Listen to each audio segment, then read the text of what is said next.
అందరికీ నమస్కారం. ఈరోజు మనం వృశ్చిక రాశి వారి యొక్క జాతక ఫలితాల గురించి తెలుసుకుందామండి. వృశ్చిక రాశి వారికి మే 16వ తేదీన శుక్రవారం నాడు రేపటి రోజున వీరికి కొన్ని విషయాల్లో అంటే కొన్ని ముఖ్యమైనటువంటి కొన్ని వార్తలైతే తెలియజేయబోతున్నారండి. ఆ వ్యక్తులు కూడా మీకు తెలిసిన వారు కావచ్చు, లేదంటే మీ ఇరుగు పొరుగు కావచ్చు. ఇలా ఎవరైనా కానీ కొంతమంది ద్వారా మీరు కొన్ని విషయాలు తెలుసుకోబోతున్నారు. అలాగే రేపటి రోజున మీకు ఎటువంటి శుభాశుభ పరిణామాలు మీ జీవితంలో చోటు చేసుకోబోతున్నాయో కూడా తెలుసుకుందాం.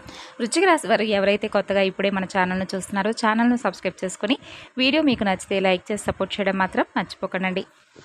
వృశ్చిక రాశి వారి యొక్క జాతక ఫలితాల గురించి తెలుసుకో ముందుగా చాలామందికి ఎన్నో సమస్యలు ఇబ్బందులు ఎదురవుతూ ఉంటాయి కదా. అంటే ఒక్కొక్కరికి ఒక్కొక్క సమస్య ఉంటుందండి. కుటుంబ సమస్యలు, ఆరోగ్య సమస్యలు, ప్రేమ, పెళ్లి, వ్యాపారం, ఇలా మీకు ఏ సమస్య ఉన్నా కానీ శ్రీ రేణుకా ఎల్లమ్మ జ్యోతిష్యాలయం మీకు ఏ సమస్య ఉన్నా కానీ మీరు ఉన్న చోటనే ఫోన్ ద్వారా 100% శాశ్వతమైనటువంటి మంచి పరిష్కార మార్గాన్ని తెలియజేస్తారు. 8106914282 సంప్రదించవలసినటువంటి ఫోన్ నెంబర్. ఇక ఇప్పుడు మనం వృశ్చిక రాశి వారి యొక్క జాతక ఫలితాల గురించి తెలుసుకుందామండి. ముందుగా ఈ రాశి వారి యొక్క వ్యక్తిత్వాన్ని కనుక మనం పరిశీలించినట్లయితే ఈ రాశి వారు చాలా మంచి స్వభావాలని చెప్పుకోవాలి. ఎవరు ఏ మాట అన్నా కూడా కొంచెం అంటే వీరికి ఏదైనా బాధ కలిగించేటటువంటి విషయం అయితే మాత్రం వీరికి అమితమైనటువంటి కోపం వచ్చేస్తుంది. అలాగే కోపం వచ్చిందనే కాదండి, వీరికి ఏదైనా ఒక కోపం వచ్చిందంటే ఆ కోపానికి ఒక అర్థం ఉంటుంది. అంటే ఊరికే ఎవరి మీద కూడా ఏది కూడా కోప్పడిపోరు. అలాగే అనాలని చెప్పి అనరు. ఏదైనా కానీ ఒక విషయం ఉంటేనే దానిని లోతుగా పరిశీలించి అది నిజమా కాదా అనే విషయాన్ని తెలుసుకొని ఆ తరువాత కోపాన్ని పెంచుకుంటారు. అలా కాకుండా అనవసరమైనటువంటి విషయాల యందు కానీ ఎక్కువగా అంటే ఇంట్రెస్ట్ లేని అవసరం లేనటువంటి విషయాలను వీరు అసలు పట్టించుకోరు. అలాగే టేక్ ఇట్ ఈజీ అనేటటువంటి విషయాలను కూడా అంటే పోనీలే అని చెప్పి వదిలేస్తారంతే కానీ ఎవరిని కూడా ఎక్కువగా కోపంతో కానీ లేదంటే కక్ష సాధింపు చర్యలుగా అయితే వీరి ప్రవర్తన అనేది అసలు ఎప్పటికీ కూడా ఉండదు. అయితే వీరికి కొన్ని సంవత్సరాల నుండి చాలా కష్టాలు, సమస్యలు ఎన్నో రకాలుగా వీరిని బాధ పెట్టినటువంటి సందర్భాలు ఎన్నో ఉన్నాయి. అయినప్పటికీ కూడా వీరు ఎక్కడా కూడా తగ్గకుండా, ఎవరి దగ్గర కూడా చేయి చాచకుండా, ప్రతిరోజు కూడా వీరు చేయవలసినటువంటి పనులన్నీ కూడా సక్రమంగా, సజావుగా సాగించుకుంటూ ఉంటారు. కుటుంబ సభ్యులతో చక్కగా మసులుకుంటారు. కుటుంబానికి కావాల్సినవన్నీ కూడా ఏర్పాట్లు చేస్తూ ఉంటారు. ముఖ్యంగా చెప్పాలంటే ఈ రాశి వారికి కుటుంబం పట్ల అమితమైనటువంటి ప్రేమండి. వారి కోసం వీరు ఏదైనా సాధిస్తారు. ఎంత కష్టమైనా పడతారు. అలాగే వారి కోసం వారికి ఏదైనా ఇవ్వాలనేటటువంటి తపన వీరికి చాలా ఎక్కువగా ఉంటుందనే చెప్పుకోవాలి. స్త్రీలు కానీ, పురుషులు కానివ్వండి, ఈ రాశి వాళ్ళు అంతే విధమైనటువంటి కష్టాన్ని, అలాగే శ్రమను చాలా ఎక్కువగా చూపించడానికి మక్కువ చూపిస్తారు. అంటే ఊరికి ఏదన్నా కావాలని చెప్పి అనుకోరనమాట. ఏదైనా కానీ ఒక కష్టం చేస్తేనే మనిషికి ఏదైనా ప్రతిఫలం దక్కుతుంది కాబట్టి, ఆ కష్టం వెనుక ఉన్నటువంటి బాధ, ఆ శ్రమ అనేది ఎలా ఉంటుందనేది రాశివారికి బాగా తెలుసు. కాబట్టి ఎంత కష్టాన్నైనా కానీ భరిస్తారండి. ఓపికతో భరిస్తారు. చిన్నప్పటి నుండి కూడా వీరికి అలవాటైపోయిందనమాట ఆల్రెడీ. ఎందుకంటే ఇన్ని సంవత్సరాల నుండి చిన్నప్పటి నుండే వయసుకు అంటే వయసుకు ఎక్కువగా అంటే వీరి కష్టాలను అలా అనుభవించేస్తారనమాట. చిన్న వయసు నుండే పెద్ద వయసులో అనుభవించవలసినటువంటి బరువు బాధ్యతలు కావచ్చు, లేదంటే కష్ట నష్టాలు కావచ్చు, ఇలా అన్నీ కూడా చిన్న వయసు నుండే ఒకదాని తర్వాత ఒకటి ఎదురవుతూ ఉండడం వల్ల ఏంటంటే వీరు చాలా కఠినంగా, దృఢంగా మారిపోయారనమాట. ఏదైనా కానీ ఆ వస్తే రానివని చూసుకుందాం అన్నట్లుగా పూర్తిగా డిసైడ్ అయిపోయి ఉంటారనమాట. ఇక ఏ కష్టమైన, నష్టమైన అన్నీ సంతోషమైన సమభావంతో స్వీకరిస్తారు. ఏది కూడా అంటే ఎంతవరకు భగవంతుడు మనకి ఇచ్చాడో అంతవరకే ప్రాప్తం అన్నట్లుగా వీరికి మనస్తత్వం అలా ఉంటుందన్నమాట. అలాగే వీరి వ్యక్తిత్వం ఇంకా ఎలా ఉంటుందంటే అండి, వీరికి కోపం అనేది చాలా ఎక్కువగా ఉంటుందని అని అందరూ చెప్తూ ఉంటారు. కానీ నిజంగా వీరికి ఒక మాట మనసులో ఒక మాట, చాటున ఒక మాట చెప్పడం చేత కాదండి. ఎందుకంటే ఇప్పుడు సొసైటీలో ఎక్కువగా జనం అలాగే ఉంటున్నారు. అంటే మన ముందు ఒక మాట మాట్లాడతారు, మన వెనుక ఇంకొక మాట మాట్లాడతారు. కాబట్టి మనంత మంచివాళ్ళు లేరు, మీ అంత అంటే మీలాగా అసలు ఇంకెవరూ కూడా ఈ పనిని చేయలేరు అన్నట్లుగా మన ముందు చాలా ఎక్కువగా పొగడ్తలతో ముంచేసేలా మాట్లాడతారు. నిజంగా వెనక్కి వెళ్ళి మన గురించి చెప్పినటువంటి మాటలన్నీ కూడా ఆపోజిట్‌గా ఉంటాయన్నమాట.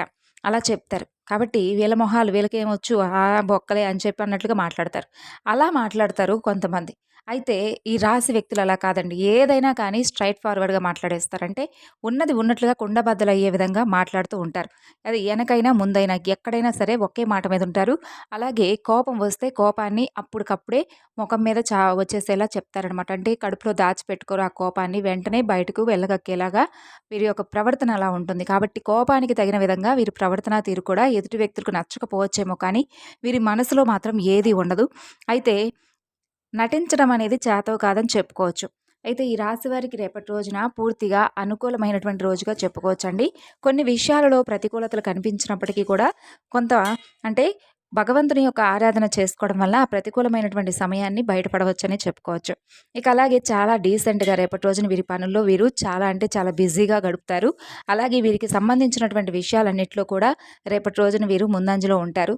అంటే పని విషయంలో కావచ్చు, లేదంటే వ్యాపారం ఇలా ఏదైనా వృత్తికి సంబంధించినటువంటి విషయాలన్నీ కూడా చకచకా చేసేసుకొని సాయంత్రానికల్లా ఇంటికి వెళ్ళేసి కుటుంబ సభ్యులతో సంతోషంగా అయితే రేపటి రోజున గడపబోతున్నారనే చెప్పుకోవాలి. అలాగే పిల్లల నుండి వీరు ఏదైతే ఎక్స్‌పెక్ట్ చేశారో అంటే వారి నుండి ఏదైనా మంచిగా తెలుసుకోవాల్సినటువంటి విషయాలు కానీ, లేదంటే వారేదైనా కొంచెం అంటే వీరితో కాసేపు పేరెంట్స్‌తో గడపాలని చెప్పి చాలామంది పిల్లలు అంటే ఎదురు చూస్తూ ఉంటుంటారు కదా! అలా వీరు రేపటి రోజున పిల్లల కోసం కూడా సమయాన్నయితే కేటాయిస్తారు. ఇక అలాగే వీరు రేపటి రోజున బాగా అంటే భార్యాభర్తలు ఎవరైతే ఉంటారో ఈ రాశి వాళ్ళు, వారు కూడా చాలా చక్కగా మంచి విషయాలను రేపటి రోజున శుభకార్యాలకు సంబంధించినటువంటి విషయాలు కావచ్చు, చర్చలు కావచ్చు, ఇలా కుటుంబ వ్యక్తులతో కలిసి చక్కని మంచి మాటలను అయితే కాసేపు సరదాగా కాలక్షేపం చేసినట్టు టైం అనేది స్పెండ్ చేస్తారండి. ఇక అలాగే రేపటి రోజున కొంతమంది వ్యక్తుల వలన వీరికి కొన్ని రహస్యాలు అయితే బయటపడేటటువంటి ఛాన్సెస్ కనిపిస్తున్నాయి. ఆ యొక్క రహస్యాలు కూడా ఏమిటి అంటే మీ యొక్క భూములకు సంబంధించినటువంటి విషయాలు కావచ్చు, లేదంటే మీ ఇళ్ల స్థలాల గురించి కావచ్చు, లేదంటే మీ తాతలు, తండ్రులు అంటే ఎవరో ఉంటారు కదండీ మీ పెద్దవాళ్ళు. అలా మీ పెద్దరికం నుంచి వచ్చినటువంటి ఆస్తి, స్థిరాస్తుల విషయంలో కొన్ని విషయాలైతే మీకు కొంతమంది వ్యక్తుల ద్వారా మీకు రావాల్సినటువంటి ఆస్తిపాస్తులు ఉన్నాయని తెలియజేయడమో, లేదంటే మీకేదన్నా స్థలాల విషయంలో మీకు రావాల్సినటువంటి ఏదైనా స్థలాలు మీకు దక్కవలసినటువంటి స్థలాలు ఉన్నాయని చెప్పి ఎవరో ఒకరి ద్వారా అయితే మీకు ఒక మంచి విషయం అయితే రేపటి రోజున జరగడం అయితే జరుగుతుంది. ఈ విషయంగా మీరు ఆ విషయం తెలుసుకున్న వెంటనే చాలా ఆనందిస్తారు. అలాగే ఆశ్చర్యపోతారు కూడా అని చెప్పుకోవాలి. అయితే ఒకటికి 2 సార్లు జాగ్రత్తగా వారి మాటలు విన్న తర్వాత వెంటనే డెసిషన్ తీసుకోకండండి. అది నిజమా కాదా అనేది కనుక్కొని, నిజంగా మీకు అవి దక్కేవా కావా అనేది ఒకటికి 2 సార్లు ఆలోచించుకొని, మాట్లాడుకొని, ఆ తర్వాత స్టెప్ అనేది వేయండి. ఒకవేళ అది మీకు దక్కకపోయినా కూడా మీరేదైనా నిజమని చెప్పి ఆ వ్యక్తులు చెప్పిన వెంటనే నిజమని చెప్పేసి నమ్మేసి, కోపంతో ఇన్ని రోజుల నుంచి మాకు చెప్పలేదు, ఎవరో మమ్మల్ని మోసం చేశారు అన్నట్లుగా మీ మైండ్ సెట్ అనేది వెళ్ళకుండా, కొంచెం జాగ్రత్తగా ఆచితూచి అడుగులేసి విషయాన్ని కొంచెం ఇంకా సున్నితంగా పూర్తిగా తెలుసుకునేటటువంటి ప్రయత్నం అయితే రేపటి రోజున మీరు చేయండి. అలాగే రేపటి రోజున కొన్ని పొరపాట్లను కూడా మీరు చేసేటటువంటి అవకాశాలు, సూచనలు కనిపిస్తున్నాయి. ఆ పొరపాట్లు కూడా ఏమిటి అంటే మీ సాటి ఉద్యోగస్తులతో కొన్ని విషయాలను మీరు షేర్ చేసుకోవడం లాంటివి. అంటే మీకు సంబంధించినటువంటి పనుల్లో అంటే మీరు ఏదైనా ఒక మంచి పని చేస్తున్నారనుకోండి, ఫర్ ఎగ్జాంపుల్ మీరు ఉద్యోగం చేస్తున్నటువంటి విషయంలోనే మీ పక్క వాళ్ళకు కూడా తెలియనటువంటి విషయాలను, కొన్ని విషయాలను అంటే మీరు దాచిపెట్టి సీక్రెట్‌గా మీరేదైనా కొంచెం గ్రోత్ కోసం మీరు చేసుకునేటటువంటి పనులు కూడా మీ సహోద్యోగులకు కనుక మీరు షేర్ చేసుకున్నట్లయితే అది ఇంకొంచెం వాళ్ళు టేక్ ఇట్ ఈజీ అన్నట్లుగా మిమ్మల్ని పక్కన పెట్టేసి వాళ్ళు కొంచెం ఉన్నత స్థితికి వెళ్ళే విధంగా మీ పనుల్లో అంటే మీ పని మీకు దక్కకుండా చేసేటటువంటి ప్రయత్నాలు వాళ్ళు చేస్తారనమాట. కాబట్టి ఈ విషయాల్లో కొంచెం జాగ్రత్త వహించి మీరు చేసుకుంటున్నటువంటి పని మీకు మాత్రమే దక్కే విధంగా కొంచెం ఎవరికీ చెప్పకుండా ఈ విషయాలను జాగ్రత్తగా ఆలోచించుకోండి. పొరపాట్లను చేయకుండా మీ పని మీరు సక్రమంగా సైలెంట్‌గా చేసుకోండి. అలాగే భగవంతుడి యొక్క ఆశీర్వాదం వలన మీకు ఎన్ని కష్టాలు, సమస్యలు ఉన్నప్పటికీ కూడా మీ జాతకంలో ఉన్నటువంటి అదృష్టం వలన మీకు జీవితాంతం అంటే జరుగుబాటుకైతే ఇబ్బందయితే లేదండి. అంటే ఏంటంటే తిండికి, బట్టకి ఇలాంటివి ఉంటాయి కదా! అలా జరుగుబాటుకైతే ఎటువంటి ఇబ్బంది మీ రాశి వారికి లేదు. మీ భాగస్వామి వల్ల మీకు జీవితాంతం కూడా మీకు తినడానికి ఒక ముద్ద, మీ పిల్లలను చక్కగా చూసుకోవడానికి కానీ, మీ పిల్లలకు జరగాల్సినవన్నీ కూడా సవ్యంగా అయితే జరిగిపోతూ ఉంటాయి. కోట్లేమి అవసరం లేదండి. మనకు అప్పు చేసుకోకుండా మన అవసరాలన్నీ తీర్చుకోగలిగితే నిజమైనటువంటి సంతోషం, నిజమైనటువంటి కోటీశ్వరులం అప్పుడే అవుతాం. ఇక అలాగే అంటే ఎప్పుడైనా కానీ మనకన్నా గొప్పగా ఉన్నోళ్ళ గురించి ఎప్పుడూ కూడా మనం పోల్చుకోకూడదండి. ఎవరైనా సరే మనకన్నా తక్కువలో ఉన్న వాళ్ళ గురించి మాత్రమే మనం ఆలోచించుకోవాలి. అంటే ఫర్ ఎగ్జాంపుల్ కాళ్ళు చేతులు లేని వాళ్ళని చూసి కాళ్ళు చేతులు ఉన్నటువంటి మనలాంటి వాళ్ళం భగవంతుడు మనకు కనీసం కాళ్ళు చేతులనైనా ఇచ్చాడు కష్టపడి పని చేసుకోవడానికి అని చెప్పి మనం అలా చూసి సంతోషించాలి. అలాగే కొంతమంది కారులో తిరిగే వారిని చూసి కూడా కొంతమంది కారు ఉంది కదా వాళ్ళకు మనకు లేదని చెప్పి బాధపడుతూ ఉంటారు. కనీసం మనకు ఒక సైకిల్ అన్నా ఉంది కదా అని చెప్పి తృప్తి పడేటటువంటి వాళ్ళు చాలా తక్కువ మంది ఉంటారు.